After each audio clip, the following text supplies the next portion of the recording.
সন্ধ্যায় 2 দফা হামলা হয়েছে জাতীয় পার্টির কাকরাইল অফিসে। 48 ঘন্টার মধ্যে এই দলটিকে নিষিদ্ধের আলটিমেটাম দিয়েছে গণ অধিকার পরিষদ। নূরের উপর হামলার দায় নিয়ে স্বরাষ্ট্র উপদেষ্টার পদত্যাগ দাবি করেছেন এর সাধারণ সম্পাদক রাশেদ। জাতীয় পার্টি শুধু এই গত 16 বছর ধরে দালালি করে নাই। 90-এর পরাজিত শক্তি তারা। 90-এর গণ অভ্যুত্থানে বাংলাদেশের ছাত্র জনতা রক্ত দিয়ে এরশাদের পতন ঘটিয়েছিল। নুরুর উপরে যে আক্রমণটা এটা খুবই দুর্ভাগ্যজনক।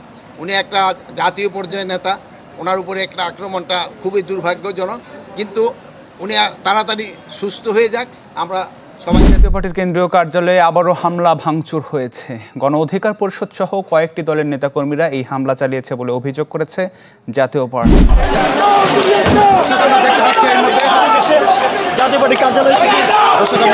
জাতীয় পার্টির চেয়ারম্যান জিএম কাদের এইমাত্র পালাতে গিয়ে গ্রেপ্তার হলো। এমনকি এই জাতীয় বেঈমান পার্টিকে নিষিদ্ধ করেছে ইলেকশন থেকে। কোনো মতেই আর সে বাংলাদেশে ইলেকশন করতে পারবে না, কেননা এই জাতীয় পার্টি সবসময় দেশের খারাপ চেয়েছে। জুলাই আন্দোলনে ছাত্রদের উপর হামলা, তাছাড়াও আরো অনেক দুর্নীতি কাজকর্মের সাথে জড়িত এই জাতীয় বেঈমান পার্টি। ইতিমধ্যে আপনারা সবাই জানেন যে ভিপি নুরুল হক নূরের উপর হামলা করে এই জাতীয় পার্টি। তবে ইতিমধ্যে নাকি জাতীয় পার্টির চেয়ারম্যান জিএম কাদের নাকি ভারতে পালাতে গিয়ে সরাসরি গ্রেপ্তার হলো পুলিশের হাতে। তো বন্ধুরা, জাতীয় পার্টিকে নির্বাচন থেকে কিভাবে নিষিদ্ধ করতেছে, তাছাড়াও জিএম কাদেরের কি শাস্তি হতে চলেছে, তো চলুন আমরা সরাসরি ভিডিওতে চলে যাই। গণ অধিকার পরিষদের সভাপতি নুরুল হক নূর সহ নেতাদের ওপর হামলার প্রতিবাদে বিক্ষোভ সমাবেশ ও প্রতিবাদ জানিয়েছে গণ অধিকার পরিষদ সহ বিভিন্ন ছাত্র সংগঠন। শনিবার সন্ধ্যায় কেন্দ্রীয় শহীদ মিনার থেকে মশাল মিছিল নিয়ে টিএসসির রাজু ভাস্কর্যের সামনে বিক্ষোভ সমাবেশ করেছে ছাত্র অধিকার পরিষদ। সাবেক ডাকসু ভিপি নুরুর ওপর হামলার তীব্র নিন্দা জানানো হয় সমাবেশ থেকে।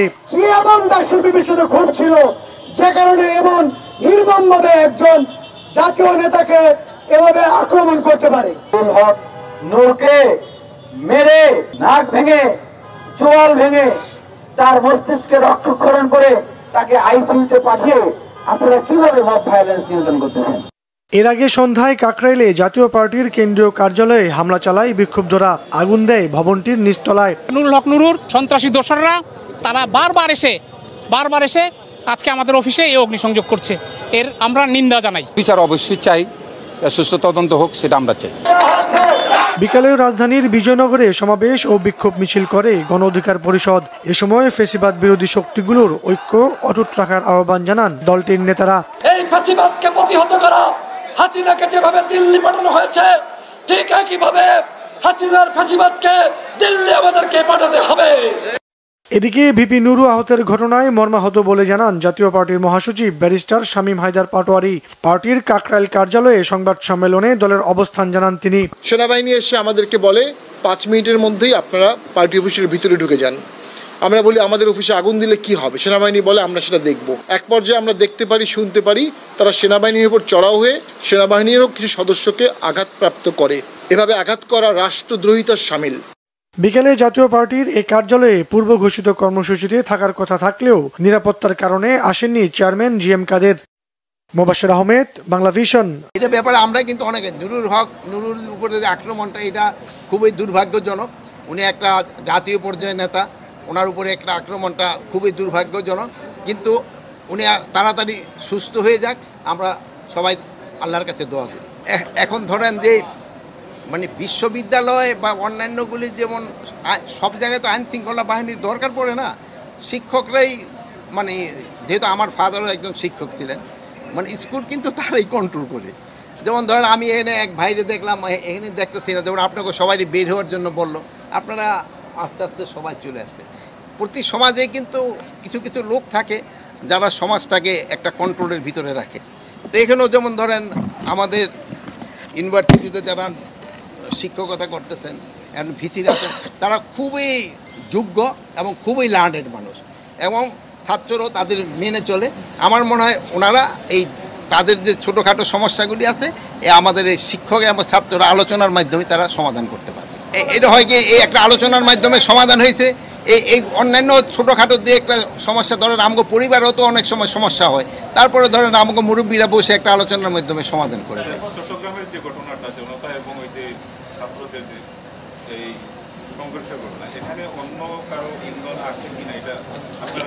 এটা অন্য কাছের ইন্ধন আছে কিনা এটা হয়তো ইনকোয়ারির মাধ্যমে হয়তো বের করা যাবে।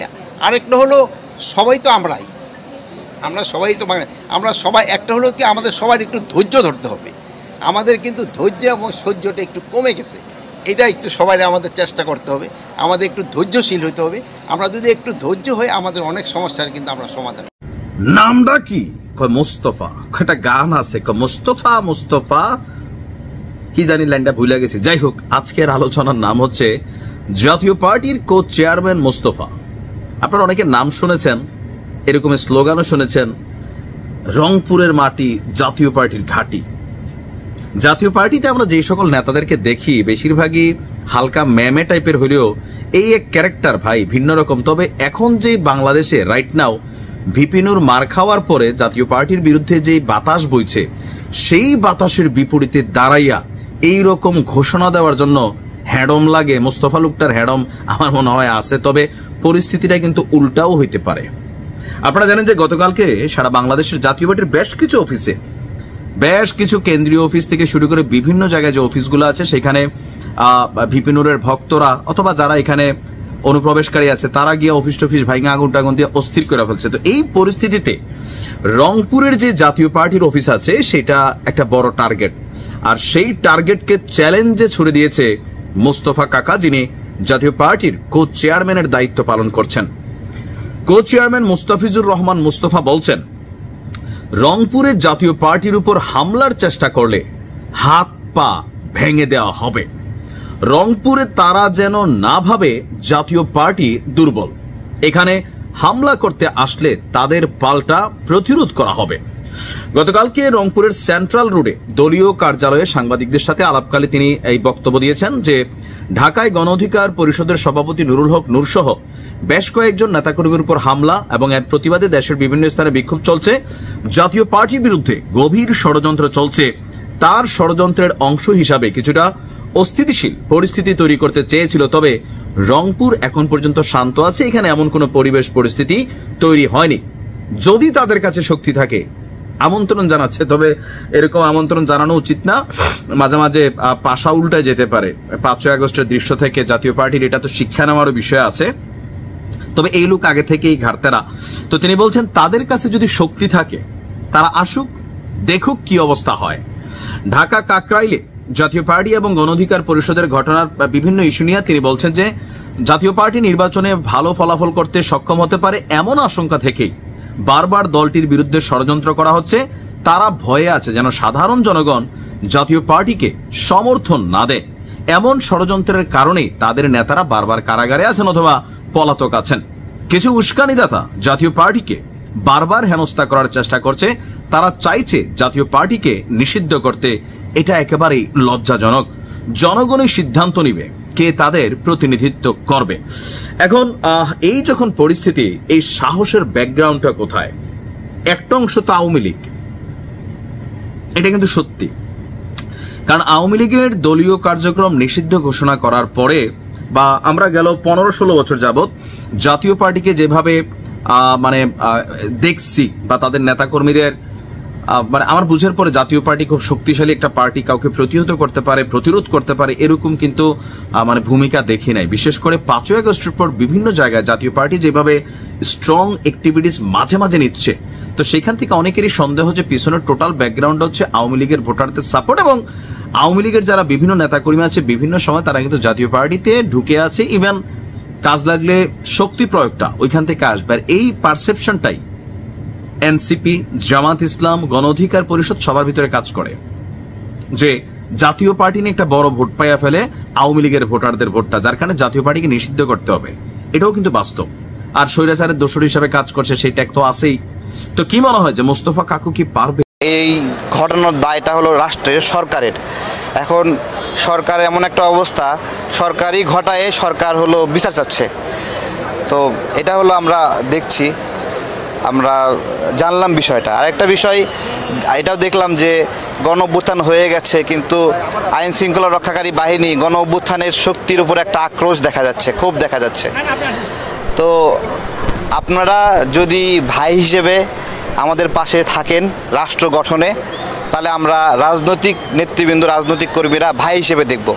আর যদি মনে করেন আমাদেরকে প্রতিপক্ষ, তাহলে একটা জিনিস মাথায় রাখবেন যে আপনাদের চাবি কিন্তু আমাদের হাতে। দেখা করলাম আমাদের সহযোদ্ধা, আমরা একসাথে লড়াই সংগ্রাম করেছি 18 সাল থেকে। তো মনে হচ্ছে একদিনে অর্ধেক হয়ে গেছেন অসুস্থ অবস্থায়। আমাদের একটা প্রশ্ন হলো, গতকালকে এই ঘটনা ঘটার সময়ে বাংলাদেশে একটা পুলিশ কন্ট্রোল রুম আছে, স্বরাষ্ট্র মন্ত্রণালয়ের একটা নিয়ন্ত্রণ সেল আছে। ওই কন্ট্রোল রুমে ওই সেলে কারা কারা ছিলেন গতকালকে, এটা হলো আমাদের জিজ্ঞাসা। এবং তারা এই হামলার নির্দেশনা দিয়েছেন কিনা, এবং ওখানে প্রতিনিধি কারা কারা ছিলেন। যেমন গোপালগঞ্জের ঘটনায় আমরা দেখেছি যে ওইখানে 2-3 জন উপদেষ্টা ছিলেন, তারা নির্দেশনা দিয়েছেন কি করতে হবে। ঠিক একইভাবে কালকে এই ধরনের নির্দেশনা সেখান থেকে এসেছিল কি না।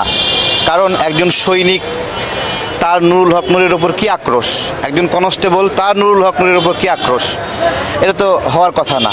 আর বিষয়টা এরকম না যে কাকতলীয়, যে একটা কেওয়াস চলছে, লাঠিচার্জ করছে, গড়পড়তা সবার উপর মারছে, এইরকম না। এক্স্যাক্টলি টার্গেটটা নুরুল হক নূরের দিকে ছিল। তো এই বিষয়গুলো আপনার হলো কাকতলীয় না, ঘটানো হয়েছে, এবং এই ঘটানোর দায়টা হলো রাষ্ট্রের, সরকারের। এখন সরকার এমন একটা অবস্থা, সরকারই ঘটায়, সরকার হলো বিচার চাচ্ছে। তো এটা হলো আমরা দেখছি, আমরা জানলাম বিষয়টা। আর একটা বিষয় এটাও দেখলাম যে গণ অভ্যুত্থান হয়ে গেছে, কিন্তু আইন শৃঙ্খলা রক্ষাকারী বাহিনী গণ অভ্যুত্থানের শক্তির উপর একটা আক্রোশ দেখা যাচ্ছে, ক্ষোভ দেখা যাচ্ছে। তো আপনারা যদি ভাই হিসেবে আমাদের পাশে থাকেন রাষ্ট্র গঠনে, তাহলে আমরা রাজনৈতিক নেতৃবৃন্দ, রাজনৈতিক কর্মীরা ভাই হিসেবে দেখব। আর যদি মনে করেন আমাদেরকে প্রতিপক্ষ, তাহলে একটা জিনিস মাথায় রাখবেন যে আপনাদের চাবি কিন্তু আমাদের হাতে। হ্যাঁ, আমাদের হাতে, যে আমরা কীভাবে পুলিশ সংস্কার করব, আইন শৃঙ্খলা রক্ষা বাহিনী সংস্কার করব। সো এমন কিছু কঠিন আমাদেরকে করতে বাধ্য করেন না যেটা। আগামী বছরের ফেব্রুয়ারিতে বহুল কাঙ্ক্ষিত ত্রয়োদশ জাতীয় সংসদ নির্বাচন আয়োজনের চূড়ান্ত রোডম্যাপ ঘোষণা করেছে নির্বাচন কমিশন। দলীয় কর্মকাণ্ড স্থগিত থাকায় এই নির্বাচনে আওয়ামী লীগের অংশ না নিতে পারা বিষয়টি প্রায় চূড়ান্ত। অন্যদিকে শেখ হাসিনা সরকারের আরেক অংশীদার জাতীয় পার্টি এখনো নিষিদ্ধ হয়নি। তবে এই নির্বাচনে দলটির অংশগ্রহণ থাকছে কিনা তা এখনো স্পষ্ট নয়। যদিও জাপা নেতাকর্মীদের দাবি, আওয়ামী লীগ ও জাতীয় পার্টিকে বাদ দিয়ে নির্বাচন হলে তা গ্রহণযোগ্য হবে না। জুলাই অভ্যুত্থানে শেখ হাসিনা সরকারের পতনের পর থেকেই দেশে প্রায় সব রাজনৈতিক দল ও ছাত্র নেতাদের দাবির মুখে আওয়ামী লীগের কার্যক্রম নিষিদ্ধ করে অন্তর্বর্তী সরকার। এরপর জাতীয় পার্টিকেও নিষিদ্ধের দাবি জোরালো হতে থাকে। তবে তাতে সাড়া দেয়নি ডক্টর মোহাম্মদ ইউনূস প্রশাসন। সরকারের সাড়া পেলেও রাজনৈতিক দলের একাংশ, বিশেষ করে গণ অধিকার পরিষদ, জাপাকে নিষেধের দাবিতে নানামুখী রাজনৈতিক কর্মসূচি দিয়ে আসছে। এরই অংশ হিসেবে সম্প্রতি বিক্ষোভ কর্মসূচি ঘোষণা করে গণ অধিকার পরিষদ। দলটি বিক্ষোভ চলাকালে সেখানে উপস্থিত হন জাতীয় পার্টির নেতাকর্মীরা।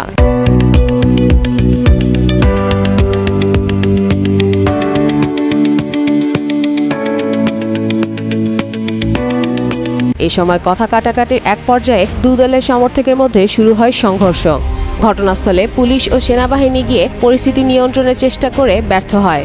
এরপরই যৌথ অভিযান চালায় আইন শৃঙ্খলা রক্ষাকারী বাহিনীর সদস্যরা। এ ঘটনায় নুরুল হক নুরু সহ গণ অধিকারের বেশ কয়েকজন নেতাকর্মী গুরুতর আহত হওয়ার খবর পাওয়া গেছে। এছাড়াও বিক্ষুব্ধ নেতাকর্মীরা জাপা অফিসে ভাঙচুর চালায়। নুরুল হক নূর আহত হওয়ার পর জাতীয় পার্টি বিষয়ে সিদ্ধান্ত নিতে সরকারকে চাপ দিতে শুরু করেছে গণ অধিকার পরিষদ সমমনা বিভিন্ন রাজনৈতিক দল। তবে এখন পর্যন্ত সরকারের পক্ষ থেকে সিদ্ধান্ত জানানো হয়নি। এদিকে চলমান রাজনৈতিক পরিস্থিতিতে দেশের প্রধান রাজনৈতিক দল বিএনপি, জামায়াত ও জাতীয় নাগরিক পার্টির সঙ্গে রোববার জরুরি বৈঠকে বসছে অন্তর্বর্তী সরকারের প্রধান ডক্টর মোহাম্মদ ইউনূস। রাজনৈতিক বিশ্লেষকরা বলছেন, শীর্ষ নেতাদের সঙ্গে বৈঠকে জাপাকে নিষিদ্ধের বিষয়ে সরকার সিদ্ধান্তে পৌঁছাতে পারে। বন্ধুরা, এতক্ষণ থেকে পুরো ভিডিওটি ধৈর্য সহকারে দেখার জন্য আপনাদেরকে অসংখ্য ধন্যবাদ। পুরো ভিডিওতে দেখতেই পেলেন এই জাতীয় পার্টি মানে ওরফে বেঈমান পার্টি সবসময় দেশের খারাপ চেয়েছে। এমনকি স্বৈরাচার শেখ হাসিনাকেও নাকি অনেক হেল্প করেছে এই জাতীয় পার্টি। ইতিমধ্যে জাতীয় পার্টির চেয়ারম্যান জিএম কাদের, তাকে দেখা যাচ্ছে না কোথাও। তবে শোনা যাচ্ছে তিনি নাকি গ্রেপ্তার হয়েছে। তবে বাংলাদেশের প্রধান উপদেষ্টা সহ যত লোক রয়েছে সবাই জাতীয় পার্টিকে নির্বাচন থেকে নিষিদ্ধ ঘোষণা করতেছে, যে এই জাতীয় পার্টির কোনো মতেই নির্বাচন করার যোগ্য নয়। জুলাই আন্দোলনে ছাত্রদের উপর নির্মম আচরণ, অত্যাচার সবকিছুর পেছনেই জড়িত এই বেঈমান পার্টি। তো যাই হোক বন্ধুরা, পুরো ভিডিও দেখে আপনাদের মূল্যবান মতামত আপনারা অবশ্যই কমেন্ট করে জানাবেন, পারলে ভিডিওটি শেয়ার করে দেবেন। আল্লাহ হাফেজ।